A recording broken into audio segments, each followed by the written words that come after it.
Bonjour.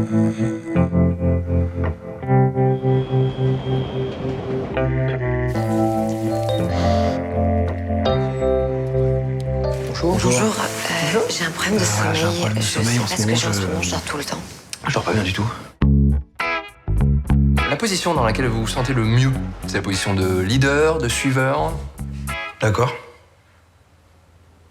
C'est une question.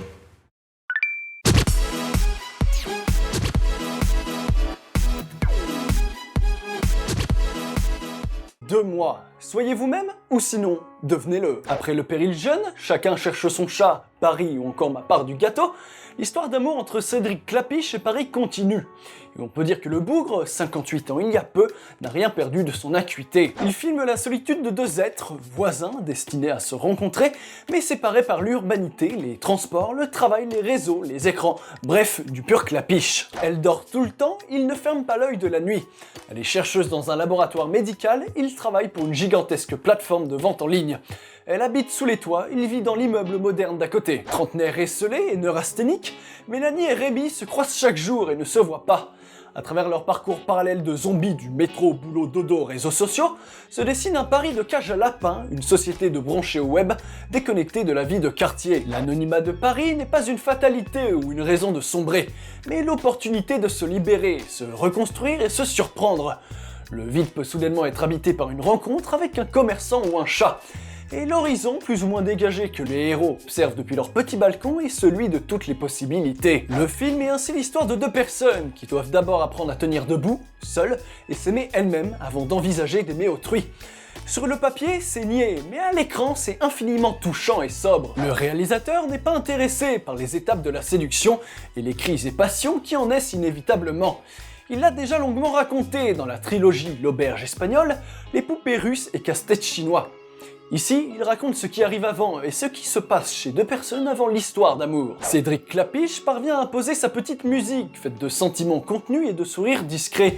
Il évite la succession de gags, sait doser ses effets et prend le temps de capter le désordre psychique auquel Anna Girardot et François Civil donnent un visage parfait. Sans tomber dans la peinture artificielle d'un Paris où chacun aime l'autre, il met sur une même ligne les gens, les métiers, les mots et les histoires de chacun.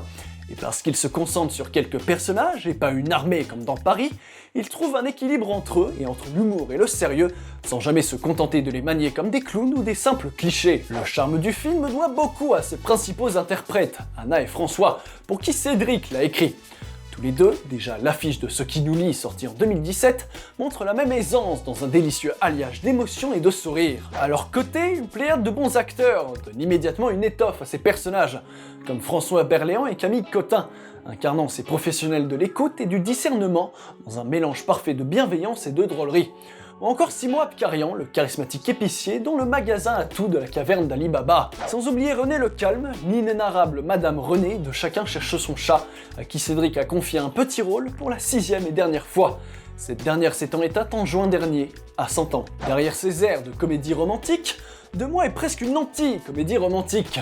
Un film d'une infinie tendresse et humanité qui raconte comment il faut d'abord s'aimer avant de peut-être pouvoir aimer autrui. Même si l'on sait pertinemment que les bons films d'amour ont toujours dit l'inverse. De Nicholas Ray à James L. Brooks, détestez-vous, vous aurez une petite chance d'apprendre à aimer. Bouleversant, tendre et grave en même temps, Deux mois nous rappelle que la vie ne se résume pas à du swipe. C'est beau, entraînant et d'un charme fou. Ah mais ça c'est pas vous ça. Ah bon? C'est quoi moi alors? Il y a pesto et pesto.